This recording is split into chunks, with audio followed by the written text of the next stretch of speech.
You could hear it before you saw it. The quiet chuckles, the smirks, the sideways glances.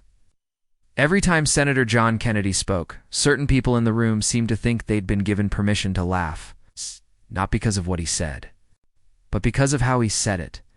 That southern drawl, slow and deliberate, seemed to trigger something in them. To them, it wasn't the voice of a Harvard-educated attorney who had spent decades shaping policy. It wasn't the voice of a seasoned public servant with an encyclopedic grasp of law and economics. No, to them, it was the voice of someone they could underestimate. A folksy, small-town man they thought they could outwit.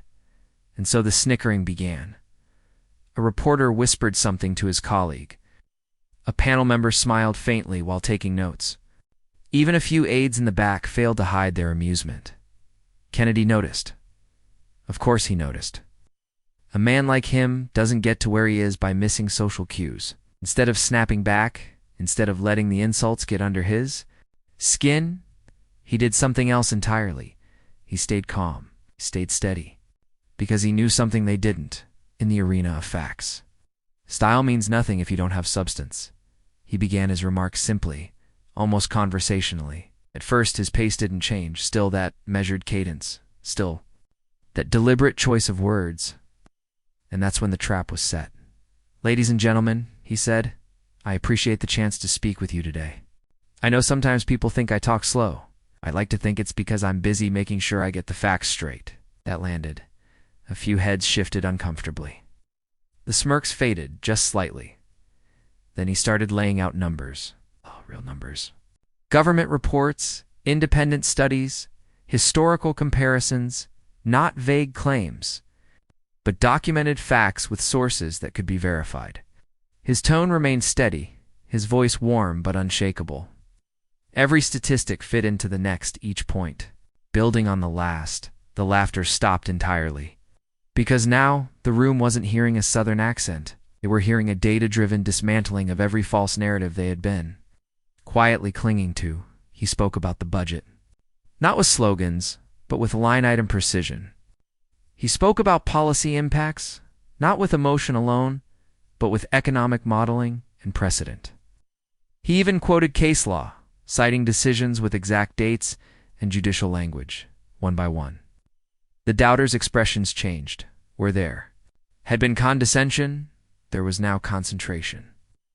Where there had been smugness, there was now silence. Kennedy never raised his voice. He never rushed. And that's exactly what made it more powerful. The undeniable realization that the man they had dismissed in the first 30 seconds was, in fact, the most informed person in the room. By the time he paused to take a sip of water, the atmosphere had shifted completely. The only sound was the quiet scratching of pens against paper, as those who had been smirking moments before were now taking notes. His accent hadn't changed, but their perception had. Because here's the truth. An accent doesn't determine intelligence. Slow pace doesn't mean a slow mind. And if you mistake politeness for weakness, you're going to get steamrolled by the facts.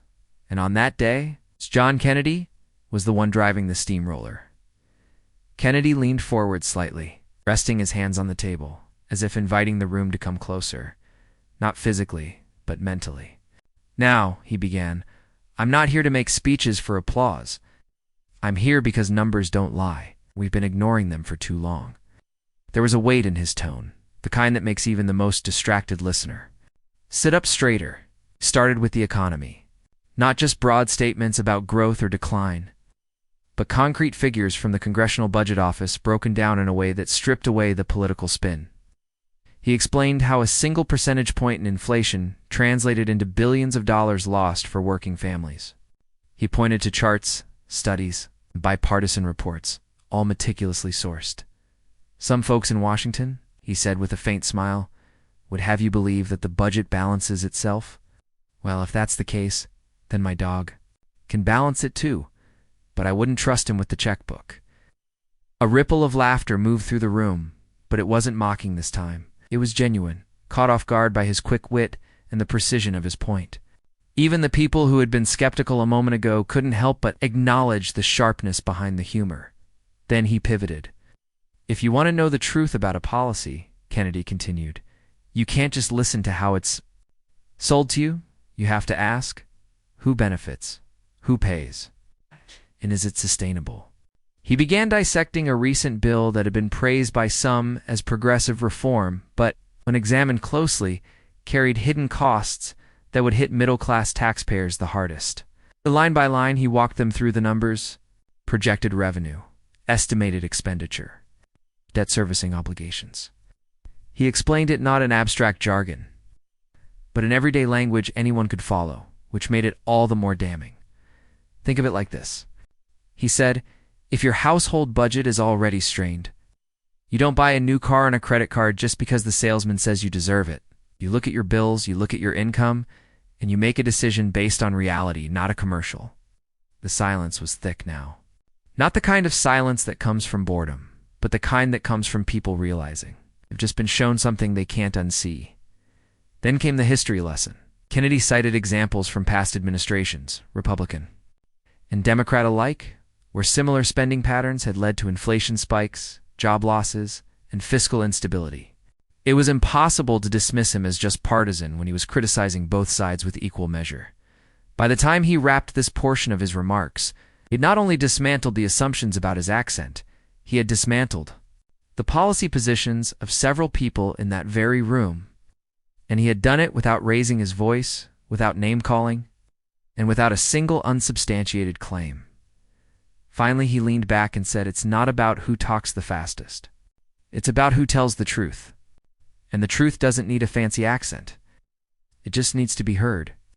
It was a line that hung in the air like a challenge, not to him, but to them. The same people who had laughed at his voice an hour earlier were now looking at him with something they hadn't before: respect. Kennedy shifted gears. If the economy was the skeleton of the nation, education, he said, was its heart. And right now, that heart was under strain. Let's be honest, he began. You can't have a strong country if you don't have educated citizens. But too many of our policies treat education like a political trophy instead of a public responsibility. He laid out the numbers. Graduation rates over the last 20 years. Reading proficiency scores in every state. The widening gap between public schools in wealthy districts and those in low-income areas. Each figure was a quiet indictment of years of neglect, yet he delivered them without anger, only with an urgency that was impossible to ignore. The national average for reading comprehension among 8th graders is barely above 30%, he said. That's not a red state problem or a blue state problem. That's an American problem. And if we don't fix it, it's going to eat us alive in 10 years. Some in the room shifted uncomfortably. Not because the numbers were wrong, but because they were right. Kennedy had a way of making statistics human. He didn't just say 30%. He said, that's 3 out of every 10 kids who can't read well enough to understand a high school textbook. And those kids aren't going to magically catch up when they turn 18. They're going to become adults who struggle in the workplace, in the voting booth, and in life. The accent they had mocked earlier now felt different, almost disarming. The slower rhythm gave weight to every sentence, forcing the listener to absorb it rather than letting it rush past. Then, he turned to higher education. Rising tuition costs, student loan debt that had ballooned past $1.7 trillion. Universities spending more on administrative salaries than on classroom resources. It wasn't a partisan rant, it was a meticulous breakdown of where the system was bleeding money and why students were paying the price. You can talk about free college all you want, he said, but if you don't fix the cost structure, you're just moving the bill from one pocket to another. And either way, taxpayers are the ones footing it. The room was silent again. Not the silence of polite listening, the kind of stillness that happens when you're being confronted with something you can't argue away. Kennedy didn't let the moment pass without driving it home. You don't fix education with slogans. You fix it with priorities. And that means funding teachers instead of bloating administrations, prioritizing math and literacy over pet projects, and making sure every kid in every zip code has a fighting chance to learn. By now, even those who had been the quickest to judge him at the start were nodding along. Because beneath the drawl and the deliberate pacing was a man delivering an unshakable truth. Knowledge is power, and America was in danger of handing that power away. He ended this section with a line so simple it felt like it had been carved from stone. If we fail our kids today, they will fail our country tomorrow. And no amount of political spin is going to change that. It wasn't a threat. It was a warning. And it was one the room would carry long after he'd stopped speaking. Kennedy took a slow breath, letting the weight of his education remarks settle before moving on. Then, without theatrics, he dropped. The next subject, crime and public safety. Now, he said, I know some folks think talking about crime is just about politics. But I don't care what party you're in. If you can't walk down your street without looking over your shoulder, you're not free. And if you don't feel safe in your own home, you're not truly living. The room's attention sharpened instantly. He began with the facts, just as before. The rise in violent crime in key cities over the last decade. The correlation between weakened enforcement policies and repeat offenses. The stark reality that in some districts, criminals were cycling through the justice system in weeks, sometimes days, only to reoffend. Some will tell you, Kennedy continued, that crime is just the result of poverty, and if you fix the economy, you fix crime. And yes, poverty plays a role, but that's not the whole truth. The truth is, you also need laws that mean something, and you need to enforce them. He didn't raise his voice. He didn't slam the table. He simply walked them through the data. Case clearance rates in major metropolitan police departments. Prosecution decline rates over the last 5 years. Victim surveys that revealed just how many people had stopped reporting crimes altogether because they believed nothing would happen. Then came the Kennedy twist, the kind of analogy that stuck like glue. If you tell a burglar, we're not going to punish you because we understand life is hard, that burglar isn't going to go home and rethink his choices. It's going to check if your front door is unlocked tomorrow too. It was blunt, even a little uncomfortable, but it was also impossible to refute. He spoke about the importance of funding both law enforcement and community programs, making it clear that it wasn't an either-or choice. You want fewer crimes in your neighborhood? And you need good officers, good prosecutors, and yes, good mentors. You need accountability and opportunity working side by side. That's not ideology. That's common sense. For a moment, it felt like he was speaking directly to each person in the room, not as a politician to a crowd, but as one concerned, citizen to another. And then he went deeper into the stories behind the numbers. Families who had lost loved ones because an offender had been released too early. Small business owners who had shut down after repeated thefts.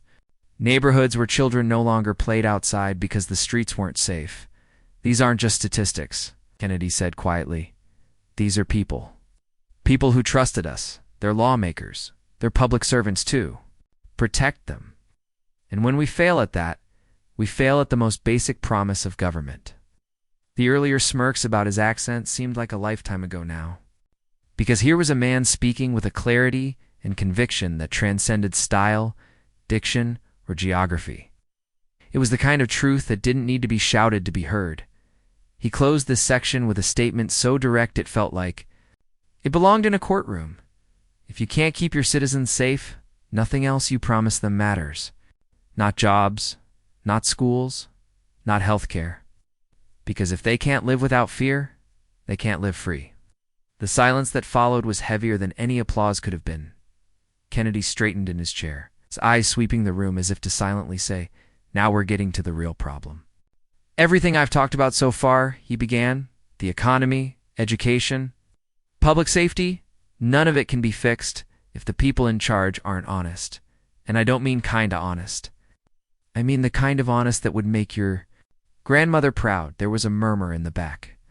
People always got a little restless when the subject turned to government corruption, because deep down everyone knew it was there. Kennedy didn't hesitate. He named examples without leaning on party labels. Misused funds in one department, questionable contracts in another, audits that revealed millions in lost taxpayer dollars.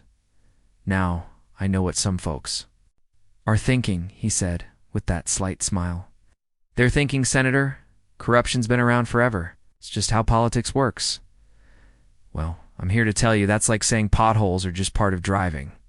Sure, they've always been there, but if you hit enough of them, you're going to wreck the car. A few in the audience chuckled, but the truth behind the humor was sharp. Kennedy went on to explain how a lack of transparency was crippling public trust. He cited recent surveys showing that confidence in Congress had dropped to historic lows, with barely 1 in 10 Americans believing lawmakers had the country's best interests at heart.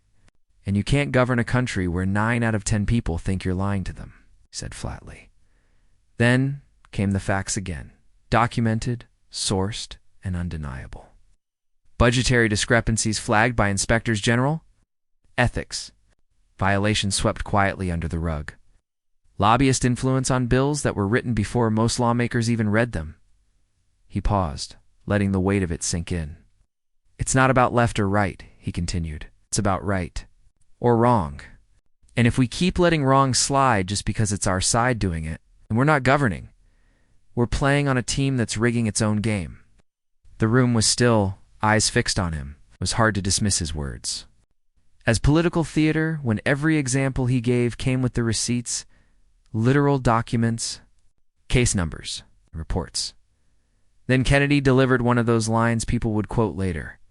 If you want to clean up government, you don't need more speeches. You need more sunlight, because lies don't do well in daylight. Plato.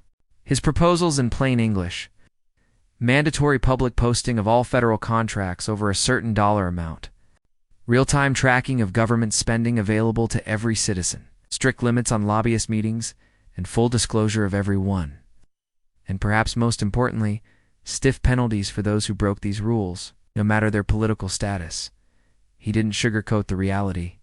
These changes aren't going to happen because politicians suddenly grow a conscience. They're going to happen when the people demand them and refuse to elect anyone who won't deliver. That's when you could feel the shift again. This wasn't just a man defending his accent or proving his intelligence. This was a man holding up a mirror to a broken system and daring the people in the room to look at it. He ended with a single, unshakable truth: a government that hides from its people isn't serving them. It's controlling them. And I didn't run for office to be anybody's controller. I ran to be their representative, and that's exactly what I intend to do.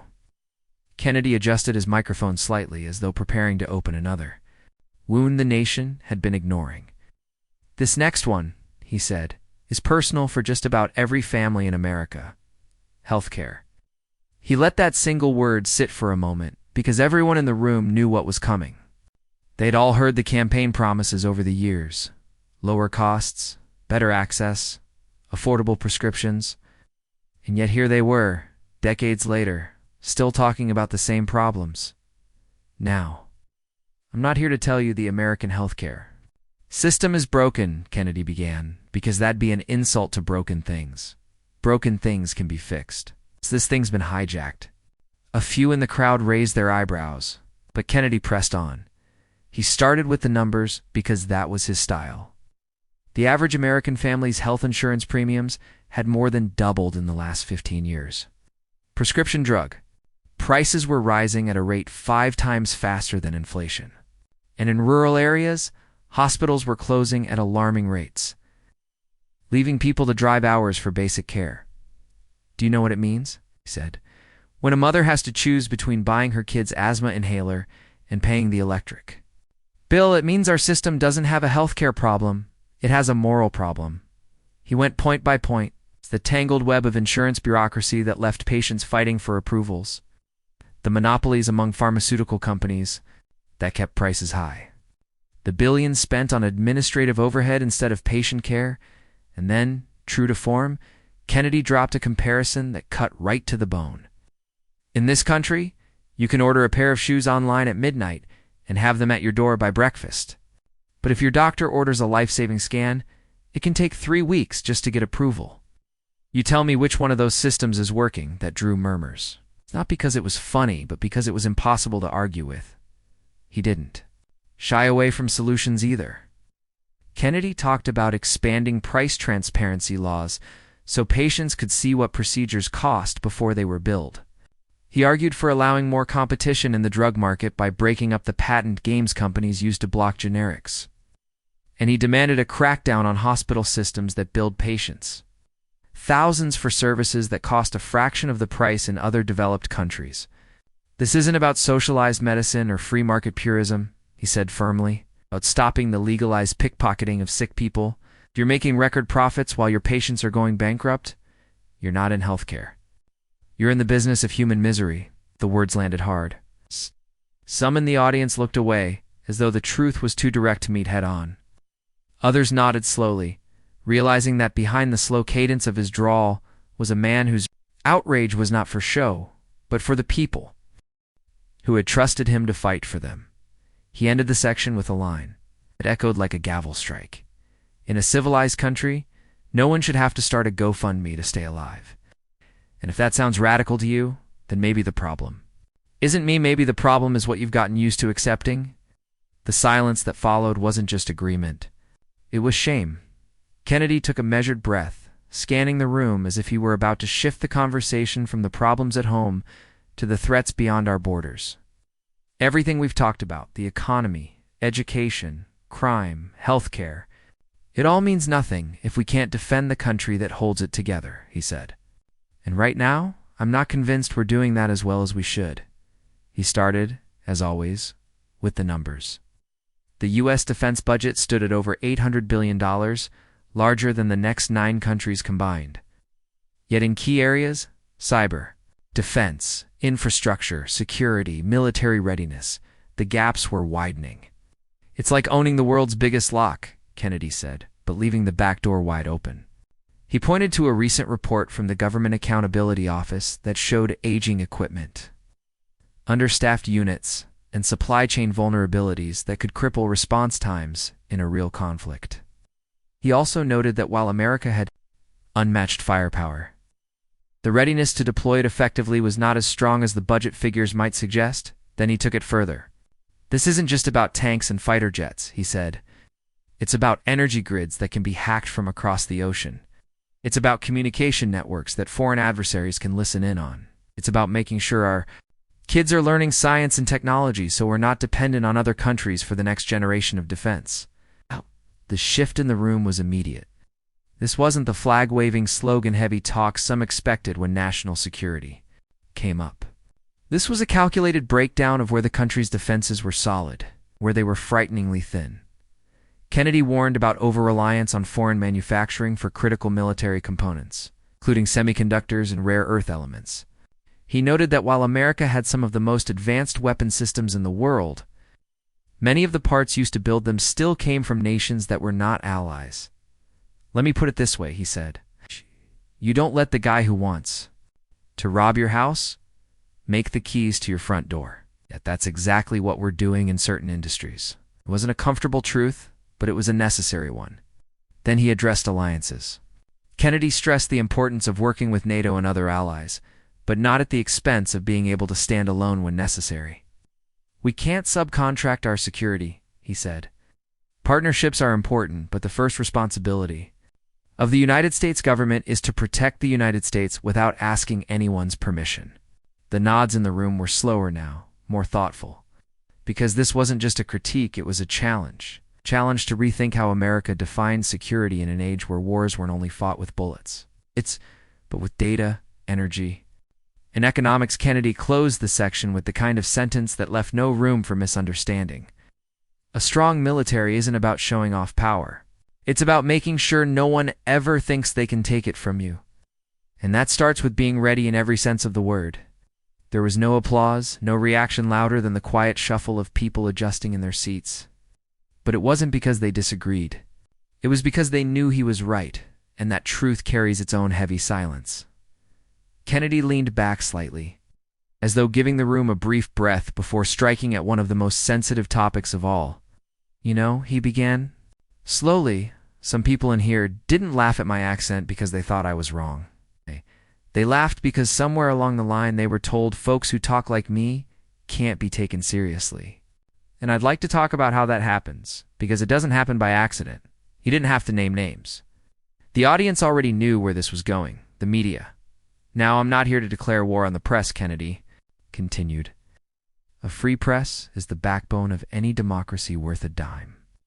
But when the people who are supposed to be reporting the truth start shaping it instead, that backbone bends. And a bent backbone doesn't hold much up. He laid out the statistics first, just as he always did. A Gallup survey showing trust in media at its lowest point in history. Polling data revealing that over 70% of Americans believed news outlets reported stories in a way that favored one side politically. And the fact that the average citizen now struggles to distinguish between opinion and fact on major networks. See? Here's the thing, Kennedy said, his voice calm but sharp. The media's job isn't to make me look smart or to make me look dumb. Their job is to tell the truth, the whole truth, and let the people decide. But too often they've traded the truth for a narrative. He pointed to the way accents, appearances, and mannerisms were used as shortcuts to frame someone's intelligence or credibility. You can have a Harvard degree, a law license, and a lifetime of service, he said. But if your vowels sound different, some folks will never hear past them, especially if the media keeps telling them not to. The room was dead quiet. Yes.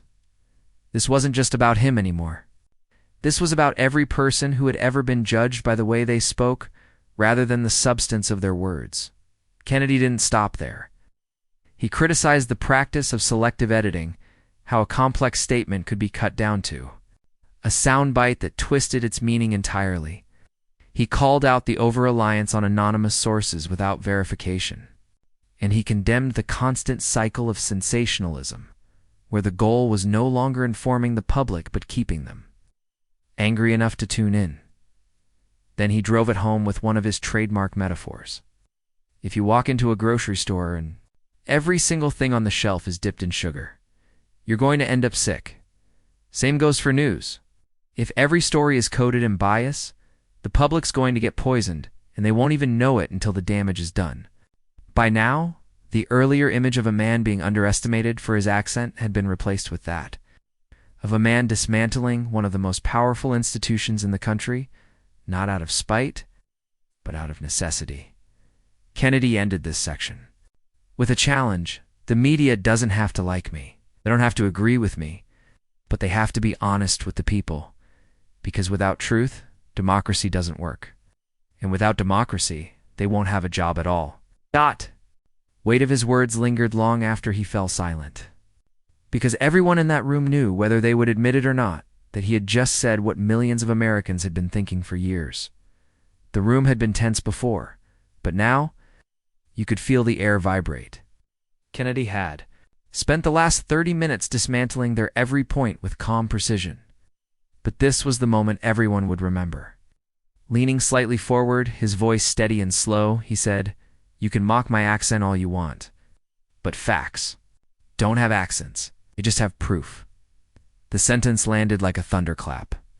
Even his opponents shifted uncomfortably in their seats. Because that's the thing about truth.